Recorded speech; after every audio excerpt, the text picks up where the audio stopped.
Assalamualaikum warahmatullahi wabarakatuh. Good morning class, how are you? I hope all of you fine always. Okay, welcome to our online learning. And this time you will study English lesson with me because this is the first time for our first semester in this year. So I want to introduce myself first. My name is Mem Shukriya. And I want to inform to you that here you not only get the lesson with me, okay? You also will learn with Mem Anissa and Mem Nuraina because here we have team teaching. But for this time, I am that will give you the lesson.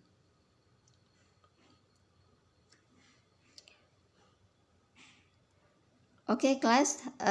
Let the first lesson for the grade 12 here. Our topic is about writing a report.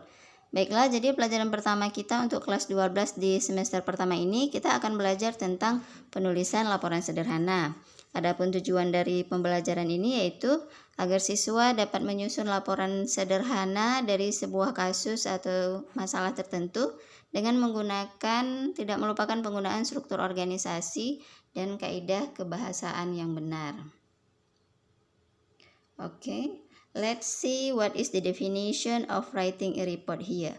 A report is a written account of something that one has observed, heard, done, or investigated. It is systematic and well-organized presentation of fact and finding of an event that has already taken place somewhere. Jadi ini maksudnya adalah report adalah laporan tertulis tentang sesuatu yang telah diamati, didengar, dilakukan, atau diselidiki. Jadi laporan yang dibuat ini adalah kejadian fakta dan temuan yang sistematis dan terorganisasi dengan baik dari sebuah peristiwa yang telah terjadi di suatu tempat.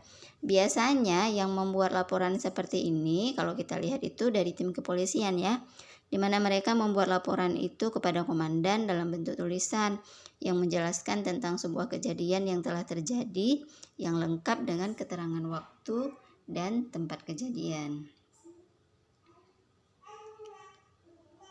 Okay, next let's discuss the structure of writing report. Because all of the writing has the structure, okay? Jadi apapun tulisan atau teks yang dibuat itu harus punya struktur organisasi ya. Let's see, the first is title. Jadi yang pertama itu judul. In the title must include the name of author and the date of report preparation. Jadi pada judul itu harus ada nama si pembuat laporan sama tanggal kejadian. The second is summary. There need to be a summary of the major point, conclusion, and recommendation. Jadi di awal penulisan ini kita tahu bahwa pendahuluan atau introduction biasanya yang pertama. Tapi kalau dalam laporan sederhana ini rangkumanlah yang pertama dibuat. Dalam rangkuman singkat ini terdiri dari inti kejadian, kesimpulan kejadian, sama saran dari si pembuat laporan. Next, introduction. The first page of the report need to have an introduction. You will explain the problem and show the reader why the report is being made. Jadi kalau summary tadi hanya penjelasan singkatnya saja. Kalau di introduction ini ada penjelasan si pembuat laporan tentang apa penyebab kejadiannya, apa latar belakang kejadiannya. Okay, then body. This is the main section of the report. There need to be several sections with each having a subtitle. Information is usually arranged in order of importance with the most important information coming first. Kalau di body ini dijelaskan tentang inti dari laporan kejadian atau inti terjadinya masalah.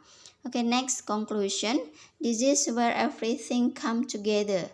Keep this section free of jargon as most people will read the summary and conclusion. Jadi ini adalah kesimpulan dari sebuah laporan kejadian ya. Misalnya ada berapa orang yang terluka gitu ya.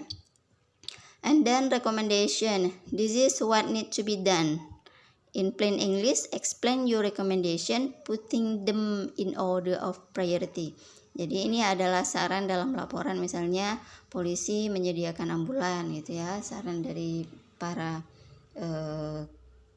orang yang ada di tempat kecelakaan. And then appendix. This include information that the expert in the field will read. It has all the technical detail that support your conclusion. Dalam appendix ini berisi tentang informasi yang wajib diketahui sama yang berwenang. Yang berwenang itu seperti tim kepolisian lah misalnya ya. Oke, masuk ke slide berikutnya, yaitu language features atau ciri-ciri kebahasaan.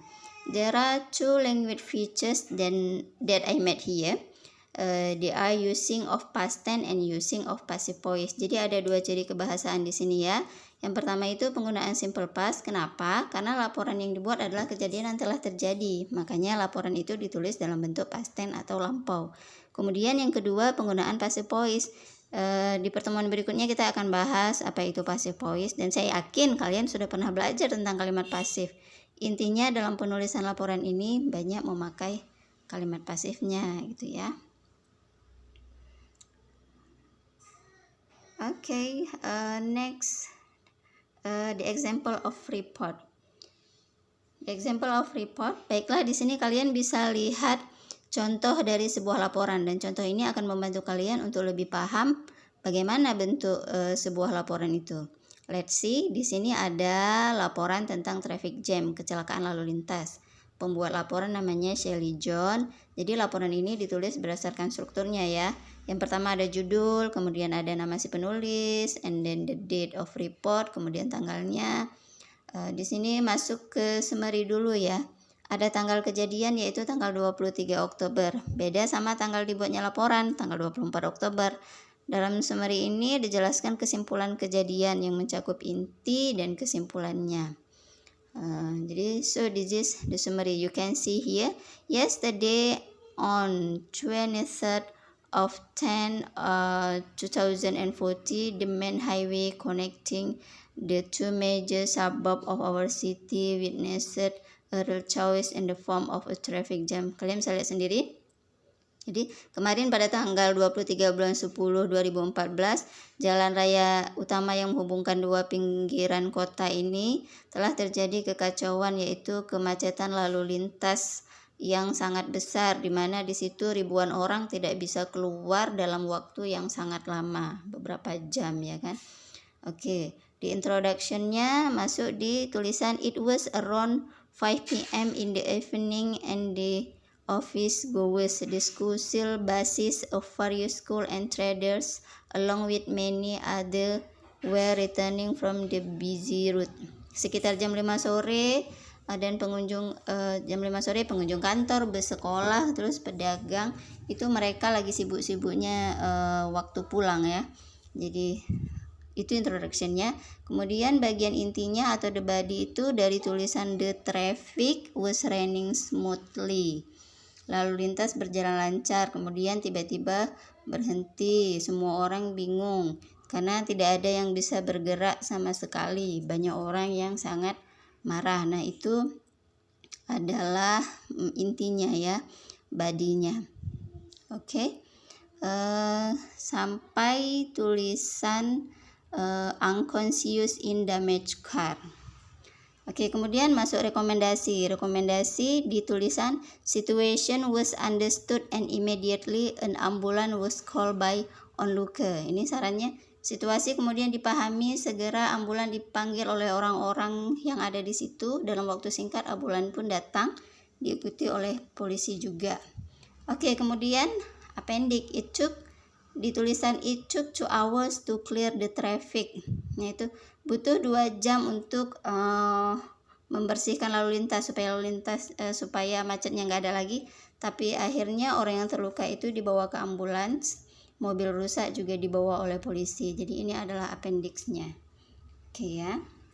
Dalam appendix itu menjelaskan bahwa orang yang terluka itu gimana, dibawa ke ambulan, kemudian mobil-mobil rusak juga dibawa sama polisi ya. Oke, ini dia contoh dari